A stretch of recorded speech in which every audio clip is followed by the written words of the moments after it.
21শে August Siliguri কাউয়াখালীতে মুখ্যমন্ত্রী স্বরাষ্ট্রমন্ত্রী নিরাপত্তা ব্যবস্থায় বিশেষ নজরদারি। আগামী 21শে আগস্ট কাউয়াখালীতে অনুষ্ঠানে যোগ দিতে আসছেন রাজ্যের মুখ্যমন্ত্রী এবং কেন্দ্রীয় স্বরাষ্ট্রমন্ত্রী। তাদের সফরকে কেন্দ্র করে ইতিমধ্যেই জোর কদমে শুরু হয়েছে প্রশাসনিক প্রস্তুতি এবং নিরাপত্তা ব্যবস্থা। অনুষ্ঠান স্থল ঘিরে নিরাপত্তার খুঁটিনাটি খতিয়ে দেখছেন পুলিশের শীর্ষ আধিকারিকরা।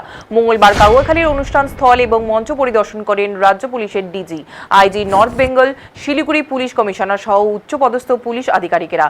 মঞ্চ প্রবেশ এবং বেরোনোর পথ, আশেপাশের এলাকা সহ নিরাপত্তা ব্যবস্থার বিভিন্ন দিক তারা সরজমিনে পরিদর্শন করেন। বুধবার ফের নিরাপত্তা প্রস্তুতি খতিয়ে দেখতে কাউয়াখালীতে যান এডিজি সিকিউরিটি মনোজ ভার্মার সাথে ছিলেন শিলিগুড়ি পুলিশ কমিশনার সৈয়দ ওয়াকার রাজা। মুখ্যমন্ত্রী শুভেন্দু অধিকারী এবং স্বরাষ্ট্রমন্ত্রী অমিত শাহর সফরকে ঘিরে যাতে কোনো ধরনের অপ্রীতিকর ব্যবস্থা পরিস্থিতি তৈরি না হয় সেই দিকে বিশেষ নজর দেওয়া হচ্ছে।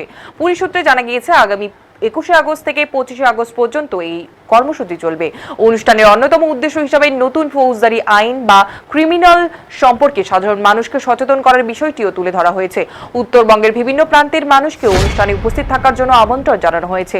সফরকে কেন্দ্র করে নিরাপত্তা ব্যবস্থার পাশাপাশি অনুষ্ঠান স্থলে সাধারণ মানুষের প্রবেশ, যান চলাচল এবং আইন শৃঙ্খলার পরিস্থিতি নিয়েও একাধিক পরিকল্পনা নেওয়া হচ্ছে বলে জানা গিয়েছে।